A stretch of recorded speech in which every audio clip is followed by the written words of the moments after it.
7 minutos, amigos, regresamos y vamos a conversar con Luis Augusto Romero, diputado secretario general de Avanzada Progresista, diputado de la Asamblea Nacional, miembro de la Comisión de Política Exterior de la Asamblea Nacional. Bueno, arranca un nuevo periodo de sesiones, tienen una agenda por delante, entiendo que hay unas cuantas leyes que tienen que ver con el tema social, el tema económico. Bueno, me gustaría su balance sobre lo que tienen enfrente, diputado.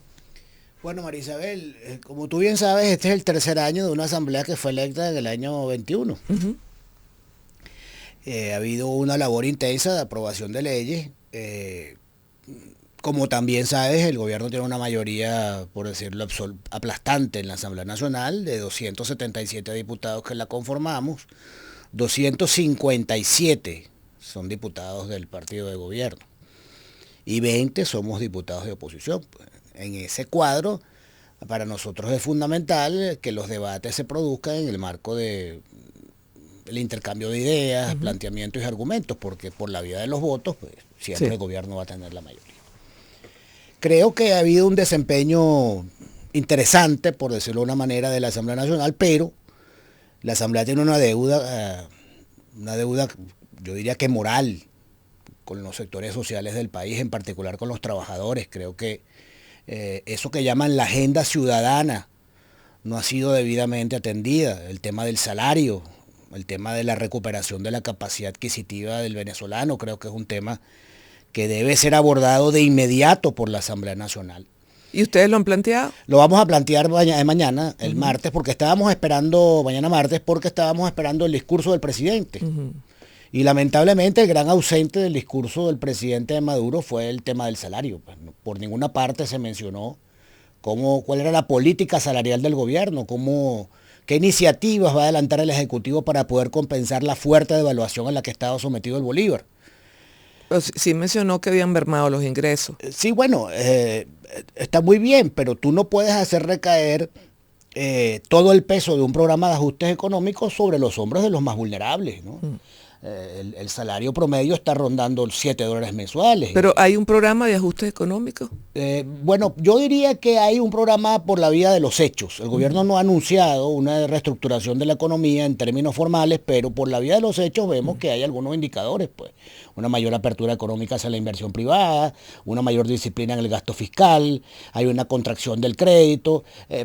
Es decir, hay algunas iniciativas del Ejecutivo que permiten afirmar que hay un giro importante en lo que ha sido la agenda económica del gobierno en los últimos 22 años. Pero sigue estando ausente el tema del salario.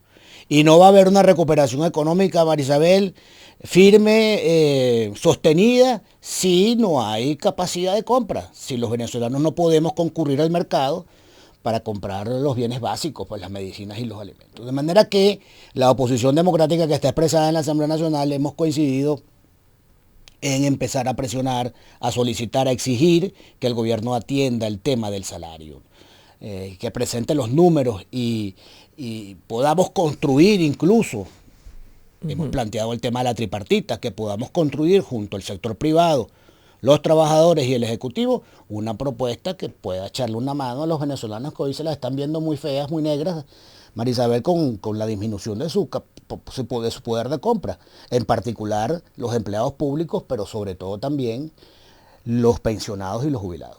Ahora, el tema económico no es nuevo. Antes ustedes no habían hecho esta solicitud. Bueno, siempre ha estado el tema del salario orbitando el debate político. Pero dadas las circunstancias y la agudización del deterioro del Bolívar, nos parece que es urgente que el gobierno que el gobierno le explique al país cuáles son los planes que tiene en materia económica para atender una política. ¿Y ustedes salarial. tendrían desde Avanzada Progresista alguna propuesta? Bueno, tú sabes que nosotros tuvimos una larga conversación con algunos representantes del sector privado, entre ellos a Jorge Roy. Y él planteaba la posibilidad de un bono, él lo llamó un bono de emergencia salarial, que no necesariamente tuviese reflejo o impacto en los pasivos laborales, pero que compensara en alguna medida el deterioro de la capacidad adquisitiva. Eso pudiera ser una alternativa, pero te repito, Marisabel, la mejor política pública es la que está construida sobre la base de la consulta y del consenso. Nuestra propuesta más firme y más la que hemos mantenido durante más tiempo ha sido la necesidad de reactivar la comisión tripartita. A finales de este mes de enero regresa el equipo de la OIT a Venezuela.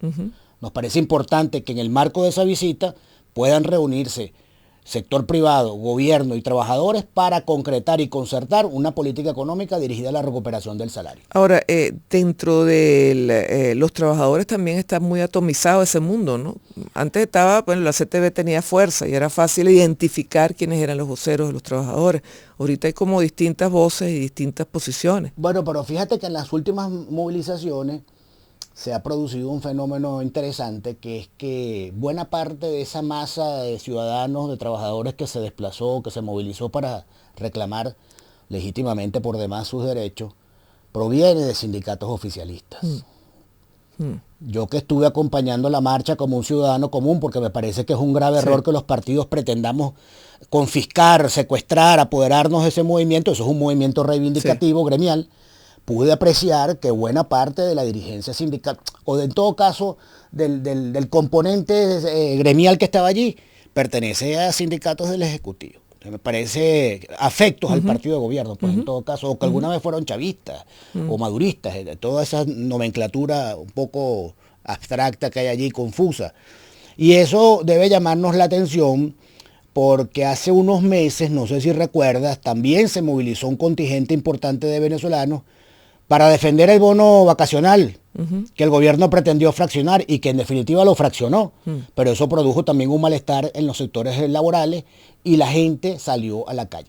¿Qué indica todo esto? Bueno, que hay un tejido social que está dispuesto a defender sus reivindicaciones, que sale a la calle pacíficamente, como debe ser, cuando la convocatoria se construye sobre la base de objetivos específicos, en este caso de reivindicaciones gremiales.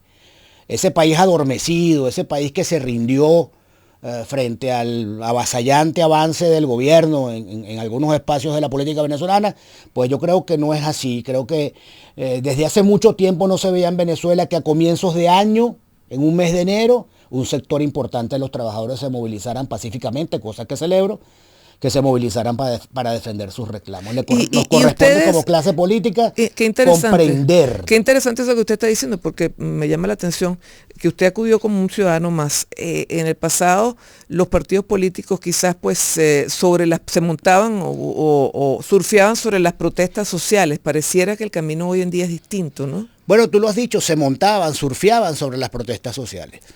Yo creo que a nosotros nos corresponde acompañar, orientar, participar, contribuir, colaborar en definitiva con la organización del movimiento, de todo el tejido social venezolano, de los sectores estudiantiles, de los sectores del gremio de los trabajadores, en fin, mientras exista un tejido social y la capacidad de organizarse y movilizarse, también habrá eventualmente, Marisabel, la capacidad de convocar a un proceso electoral donde las grandes mayorías se expresen y voten. En la mayoría en que nos organicemos y haya, digamos, una reingeniería del tejido social venezolano, pues en la medida en que eso ocurra vamos a estar en una mejor condición para producir los cambios que más del 80% del país está pidiendo. Ahora, diputado, ¿cómo usted menciona pues el tema electoral?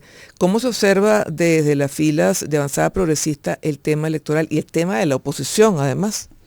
Bueno, para nadie es un secreto que la oposición está, pudiéramos decir, balcanizada. Pues hay un archipiélago de oposiciones que lamentablemente, con lo ocurrido en las últimas semanas, con todo esto de la plataforma unitaria, pues hay un divorcio entre la agenda de los ciudadanos y la agenda de los partidos políticos. Hay un abismo allí, pues una separación, y eso es muy malo, porque eso lo que contribuye es al descreimiento en el liderazgo político y en definitiva a la abstención, que es un subproducto del descontento de la gente con los políticos. Ahora bien, yo creo que están dadas las condiciones para derrotar al gobierno en las elecciones del año 24, Marisabel, y lo digo con toda responsabilidad. Pero ¿con cuántos candidatos al frente? Porque el tema es allí, ¿cómo se unifica la oposición? Bueno, el problema también es que nosotros hemos construido un fetiche, que es el fetiche de la unidad. La unidad no puede ser un fin en sí mismo. La unidad es una herramienta para optimizar la política. Tú construyes acuerdos, pactos, para sumar todos en una misma dirección. Pero cuando hay agendas contrapuestas que no se complementan, cualquier esfuerzo unitario digamos, un esfuerzo unitario puede terminar puede terminar desnaturalizando una candidatura. Yo creo que en definitiva va a ser el ciudadano con su voto el que va a determinar hacia dónde va a ir el caudal electoral. Eso lo llaman la economía del voto. Por economía del voto, no por primaria. Bueno, las primarias quedaron severamente afectadas con todo esto que está pasando en la plataforma unitaria, y no lo digo yo, hay que ver las declaraciones de varios de los componentes importantes de esa propuesta. ¿Qué hemos dicho nosotros? Que la primaria es una metodología, como puede ser el consenso, como puede ser una cesta de encuestas, como puede ser una coalición, en fin. De manera que las primarias no son buenas o malas en sí mismos, pero esa convocatoria de primarias tiene una falla de origen, Marisabel, que fue muy excluyente. Es como si te invitan a un partido de fútbol, donde las reglas ya las pusieron los convocantes. Y ¿Ustedes no fueron? No, en lo absoluto, nunca hemos sido convocados y no fuimos. Y por ende, en esas condiciones no participan. Pero también hay otro problema de fondo, Marisabel, que es los participantes, quienes concurren al proceso de primaria. Bueno, yo creo que la plataforma unitaria tiene muchas cosas que explicarle al país. Yo creo que toda la oposición debemos hacer un acto de contrición, pues, una revisión. Pero bueno, las cosas que han ocurrido en la plataforma y sus derivados ameritan una explicación a la nación, y mientras eso no ocurra, las diferencias no solamente van a ser de forma, sino también de fondo. Bueno, Luis Augusto, muchísimas gracias por haber estado aquí con nosotros, darnos pues esta visión, y bueno, nada, vamos a seguir el pulso a esta situación en la Asamblea Nacional, estas discusiones que se den. La pausa va a ser muy breve y venimos para hablar de exportaciones, ya venimos.